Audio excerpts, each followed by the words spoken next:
स्वागत है मेरे चैनल में। मैं आज आपको एक भूत हो वाली कहानी सुनाने जा रहा हूँ। गांव कालीपुर चारों ओर घने जंगलों से घिरा था और अपनी शांति के लिए जाना जाता था। लेकिन इस गांव के एक कोने में एक पुरानी हवेली थी, जिसे लोग भूतिया हवेली कहते थे। दशकों से इस हवेली में अजीब घटनाएं होती थीं। रात में वहां से किसी के रोने की आवाजें आती, खिड़कियां अपने आप खुलती और कुछ लोगों ने वहां सफेद साया देखने का दावा भी किया था। कोई भी गांव वाला रात के समय उस हवेली के पास जाने की हिम्मत नहीं करता था। लेकिन इन सब बातों पर अर्जुन को विश्वास नहीं था।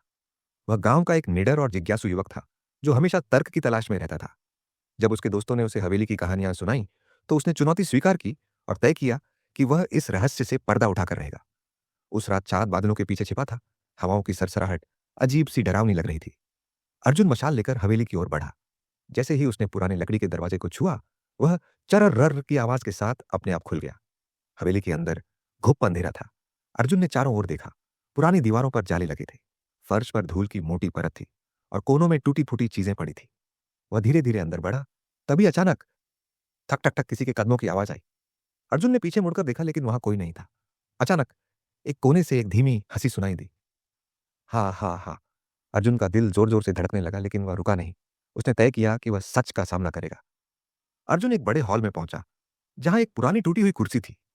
जैसे ही उसने मशाल आगे बढ़ाई, एक सफेद परछाई हिलती हुई दिखी। अचानक ठंडी हवा चली और दरवाजे अपने आप बंद हो गए। अब अर्जुन को भी पहली बार डर महसूस हुआ, लेकिन वह हिम्मत करके बोला, कौन हो तुम? क्या चाहते हो? तभी एक धीमी आवाज गूंजी, मुझे न्याय चाहिए। अर्जुन ने ध्यान से देखा। एक धुंधली आकृति उसके सामने खड़ी थी, जो धीरे धीरे साफ होने लगी। वह एक औरत की आत्मा थी, जिसने साड़ी पहनी हुई थी और उसके चेहरे पर दर्द झलक रहा था। मेरा नाम राधा है, आत्मा ने कहा। अर्जुन स्तब्ध रह गया। उसने हिम्मत जुटाकर पूछा, क्या हुआ था तुम्हारे साथ? राधा की आत्मा ने अर्जुन को बताया कि 40 साल पहले वो इसी हवेली में अपने पति के साथ रहती थी। लेकिन उसका पति लालची था, जिसने सोने के लालच में उसकी हत्या कर दी और उसकी लाश इसी हवेली में छुपा दी। लेकिन राधा की आत्मा चैन से नहीं रह सकी और न्याय की तलाश में अब भी भटक रही थी। अर्जुन को अब समझ में आ गया कि यह हवेली सच में डरावनी क्यों लगती थी। उसने फैसला किया कि वह इस रहस्य को गांव वालों के सामने लाएगा।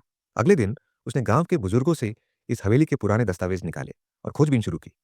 धीरे धीरे गांव के एक बुजुर्ग ने कबूल किया कि उन्होंने भी इस बारे में सुना था, लेकिन डर के मारे कभी किसी को नहीं बताया। अर्जुन ने प्रशासन की मदद से हवेली में खुदाई करवाई और वहां से एक पुराना कंकाल मिला, जो राधा का था। जब राधा को सही तरीके से अंतिम संस्कार मिला और उसके साथ हुए अन्याय की सच्चाई सामने आई, तो वह आत्मा धीरे धीरे हवा में विलीन हो गई। उस रात अर्जुन ने हवेली की ओर देखा। पहली बार वहां शांति थी, न कोई आवाज, न कोई परछाई। हवेली अब उजड़ी हुई जगह नहीं, बल्कि इतिहास का एक हिस्सा थी। अर्जुन ने सीखा कि भूत नहीं होते, बल्कि अधूरी कहानियां होती हैं। अगर किसी की आत्मा को इंसाफ मिल जाए, तो डर भी खत्म हो जाता है।